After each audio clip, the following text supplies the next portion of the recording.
Përshëndetje për gjithë, sot do ju sjell recetën dhe mënyrën më të lehtë të gatimit të byrekut me mish. Kjo mënyrë nuk dështon asnjëherë. Fillimisht përgatisim brumin në një enë të thellë, hedhim ujë në vakët, shtojmë kripën, vajin e ullirit dhe uthullën. Hedhim mielin gradualisht, brumin e punojmë për 15 minuta, pastaj e mbështjellim dhe e lëmë të qëndrojë të paktën 2 orë. Sa më gjatë që brumi qëndron i punuar, pejtet hapen më lehtë. Në anën tjetër përgatisim harxhin. Fillimisht qepën e grim emët, e skuqim për disa minuta, shtojmë mishin. Mishin e freskëçon për dorë gjeni tek mishtore Meli në Prishtinë.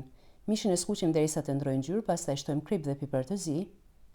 Në anën tjetër brumin e ndajmë në 3 pjesë, kulaçat i punojmë në këtë mënyrë. Prapë i mbështjellim dhe i lëmë të pushojnë edhe 10 minuta të tjera, pastaj i hapim sa një pjatë, i lyejmë me gjalp të shkrirë dhe vaj.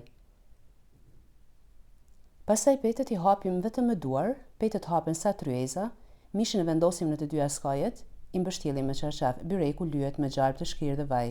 Pjekja bëhet në temperaturë 200 gradë për 30 minuta.